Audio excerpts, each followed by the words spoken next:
The Vega is a foam strip mount 65% from Ai03 and Kevin Plus that belongs to the reference series with the Polaris.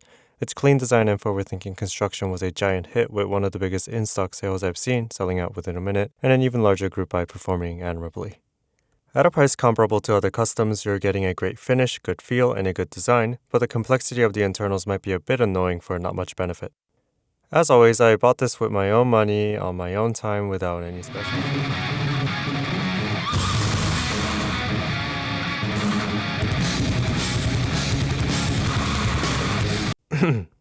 Anyway, the Vega was the first item to be sold through Kevin Plus's Type Plus storefront. I wasn't really worried because Kevin Plus also runs desk keys, but nevertheless, the execution of this buy was very good.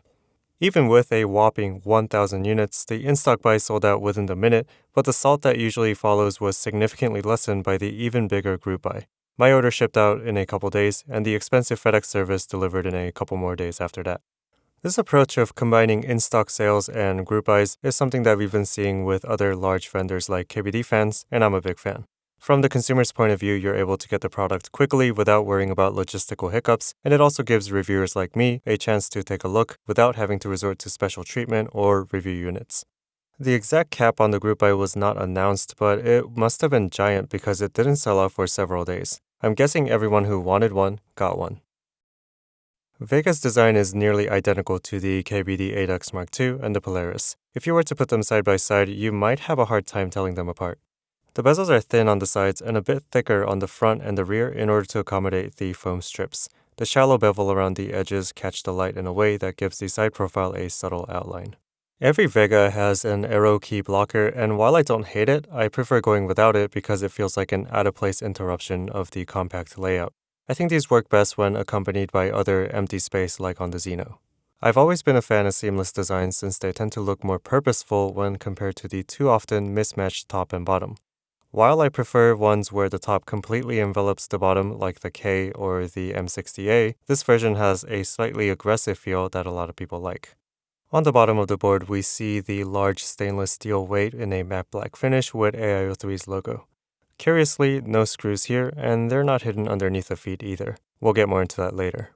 This weight is actually depressed a little bit in relation to the case. I think it's intentional because the rear edge lines up perfectly. This combined with the bevels on both the case and the weight makes the seam a nice little accent. The rear is my favorite part. Like the Polaris, the weight is still visible from this angle, and this time the USB port cutout is half top and half weight. I like it on the Iron 165, and I really like it here. The rear seam of the weight is only exposed in this section for the port, and its precision just screams attention to detail. When viewed from the top, the double recess, once from the case and again from the port, means that you're not going to see large slivers of the connector shielding like you do on some other keyboards. Other than that, it's not really a keyboard that focuses on the exterior. I think it looks pretty good, but it's not something where I take one look and think, I've gotta have that. Like the Polaris, the finish on the Vega is exceptional. The texture is one of the smoothest I've felt, and this green is a tasteful shade, though I'm told it looks a lot like 5 gum.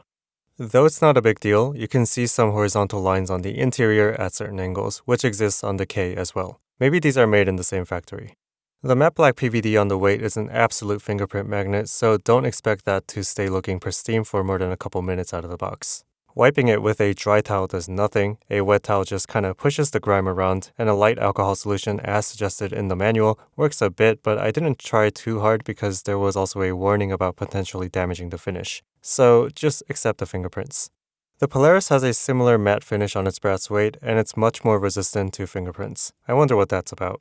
This feels like a very similar finish to the matte PVD internal weight from Rama. Fingerprints on it didn't come off with any chemical, but finally let up when I boiled it in a pan for more than an hour. Probably not advised, I'm guessing. One last note on the finish is just how good the polycarbonate plate looks. I own PC plates for the Polaris E6.5, the 8X Mark II, and the LZ Physics, and they all look much worse than this. It's probably wasted effort because I'll scratch it all up with a switch puller, but it helps in making the experience feel more premium. Putting this thing together is a lot more complicated than other boards, so instead of disassembling like we usually do, let's start unassembled. I put this together on a stream and loosely followed a very helpful guide, so let's retrace our steps. Installing stabs on this is a little different because the PCB is thinner at 1.2 millimeters. Stabilizers are designed for thicker PCBs, so you'll need to use the included shims for them to work correctly. Moving on to the case, you'll first want to install the gaskets. The guide says to stick them onto the plates, and so do the instructions for the Polaris as well as the KBD Fans D65. It does say that if you plan to use it with other plates, you should put them on the case. I think the recommendation comes from the fact that in addition to the foam strips, there's an additional set of gaskets to go on the internal walls of the case. These work to hold the entire assembly in the correct position in relation to the bezels. Without them, you could end up being too close to one edge. In any case, I put all of the foams on the case, and the only trouble I had was with sticking the side gaskets on. The plate foam occupies some of the space and can get tricky, but everything went together all right with my installation. If you have a hot swap PCB like I do, you can choose to install the hardware that makes the plate and the PCB a single assembly without the switches. This is something we've seen on others like the D65 and the TFV2, and the intention is to allow secure switch installation without taking the board apart. Without it, if you take out all of the switches, the PCB will rattle around in the case, forcing you to disassemble before you can rebuild. Because they may create hard points, I typically leave them out. I'll talk more on their impact to feel and sound in the later sections. With a polycarbonate plate, they do perform their intended function, but when I took the assembly out, I could see that the switches were not completely seated. I strongly suspect that this was due to the plate being flexible enough to bend with the PCB. I don't think it'll be a problem with metal plates though. Speaking of metal plates, if you have one, you'll want to screw in one of these standoffs for grounding. I wish this was done with a piece of conductive foam like with the TFV2 so that we can avoid that hard point. I shock my boards almost constantly during the winter, and anecdotally, I've never shocked a plate, so you could probably leave this out if you're concerned about feel, but aluminum plates are pretty hard anyway, so I doubt it'll be noticeable. One last thing before we install switches is to put in a weird little screw on the bottom of the case. This will make contact with the conductive foam on the PCB, thereby reducing the chance of any shocks to the case damaging PCB components.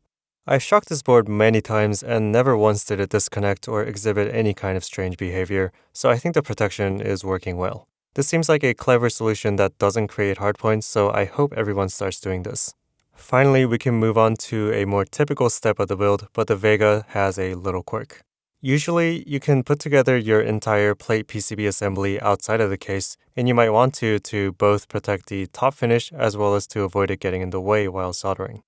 If you try to do just that on the Vega, you'll be in for an inconvenient surprise. When trying to insert the assembly into the top, you'll see that it doesn't fit due to the switch corners blocking the little protrusions.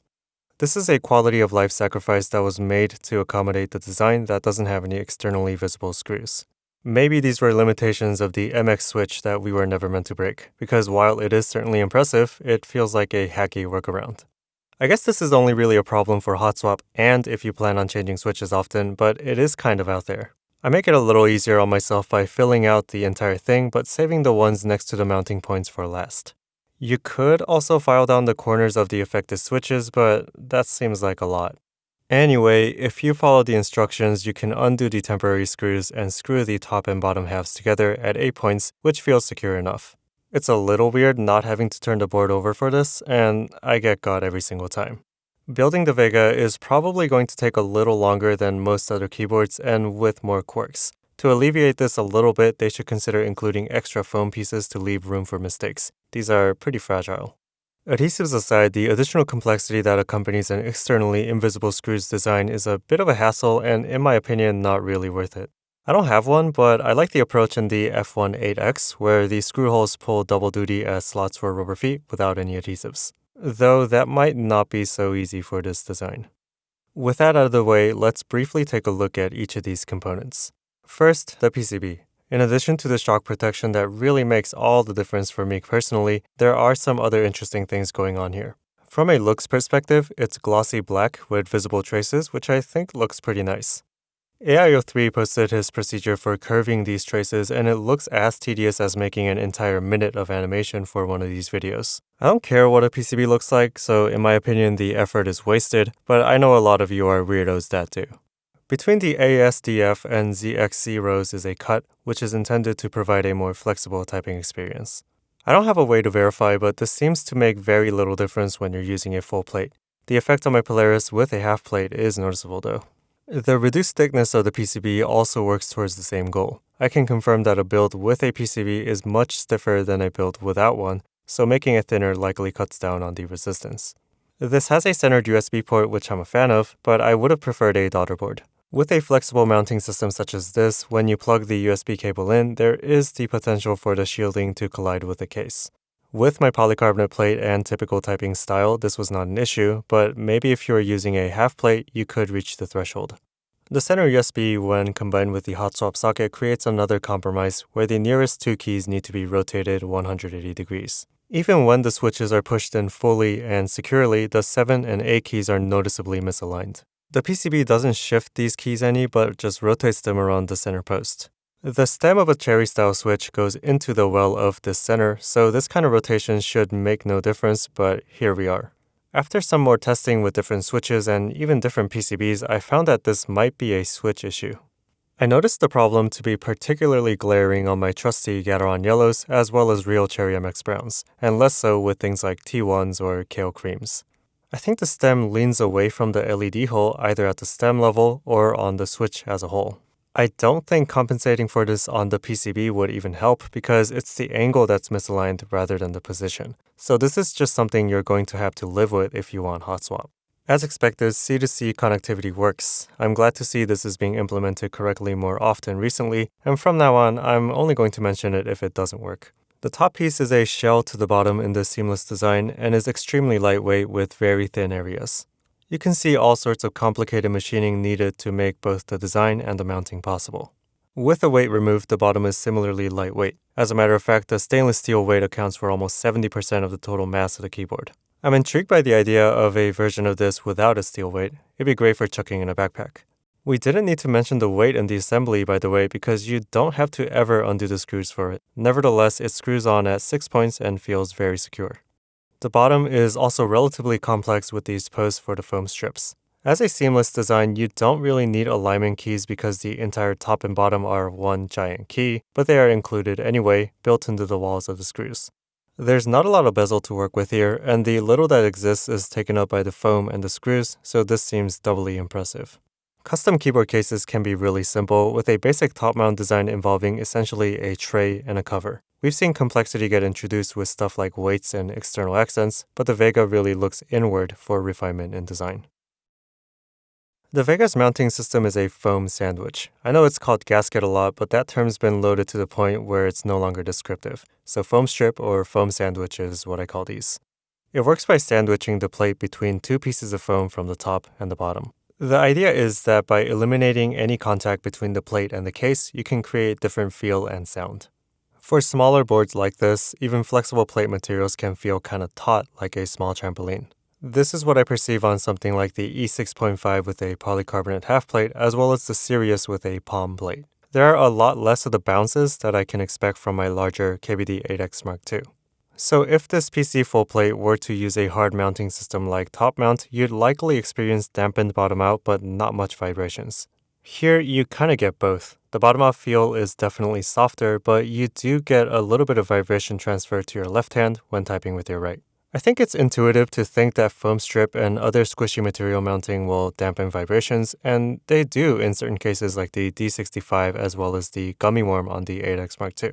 I won't know for sure until I try the Vega with an aluminum plate, but for PC, you won't be getting a totally calm experience. If you're already familiar with a lot of different keyboard feels, this is somewhere between a center postless, plateless tray and a top mount polycarbonate plate for a larger form factor. So for all of these reasons, this ended up being pretty good for me. I typically don't have a lot of boards that I actually like to type on because none of my favorites involve plates, and most keyboards have plates, but this emulates some of the properties that I like from a plateless build. I tried using the plate PCB standoffs, and I don't perceive a difference that's big enough to notice between the 15 minutes or so that it takes to make the change. Even still, I'm just going to leave it out. It doesn't really benefit polycarbonate plates much anyway. If you're a stickler for sound, I'm sure other content creators have commented on it, so make sure to check those out. I'm not super picky as long as it's good enough. But my assessment is that it sounds pretty typical for an aluminum board with a polycarbonate plate. The plasticky bottom out sound is unmistakable, and the overall tone is generally muted. With the plate PCB standoffs installed, there seems to be some difference in sound for the keys closest to them. I assume the impact will be lessened for aluminum plates. Somewhat unexpectedly, this is noticeable to me, so just another reason to leave it out.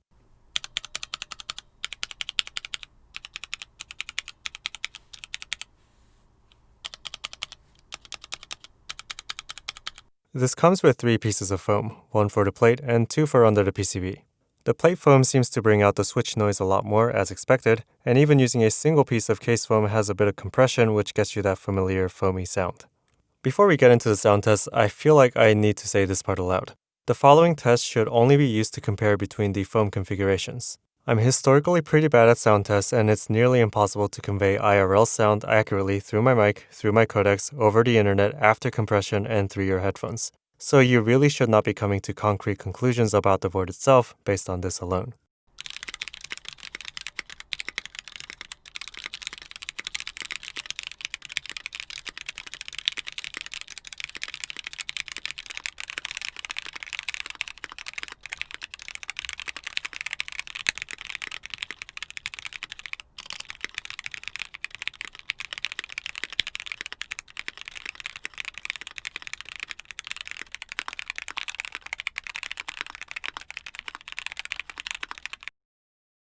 I think the board sounds good enough without any foam, so I'm going to leave it out. But you could use the plate foam if you want. I do recommend against using the case foam because that added compression is going to interfere with the squishy mounting system. It'll drastically change the feel to be stiffer. The Vega feels like a modern keyboard that focuses on the fundamentals rather than flashy design hit and misses that a lot of new customs try. It's an internals first board, maybe to a fault where the user experience becomes a little bit inconvenient for the sake of removing visible screws. The exterior still looks good without being really polarizing, which seems fitting for a line called the Reference Series. The in-stock buys total cost was about $400 at $360 plus $45 for shipping to the US. The group buy was $30 cheaper. The obvious comparison to make would be the Polaris, which was priced at $255 with a polycarbonate half plate and free shipping. This amounts to nearly a 50% price increase when compared group buy to group buy, and while that is a lot, I'm thinking the pricing on the Polaris was an anomaly and maybe unsustainable for at least one of the parties involved. So with that, the Vega is no longer the deal of the year as the Polaris was, but it seems reasonable enough for the great quality and the complex engineering that you'll be getting. While the external design is a little boring for my taste, this will get the rare rebuild treatment as it'll occupy a place on my desk from time to time.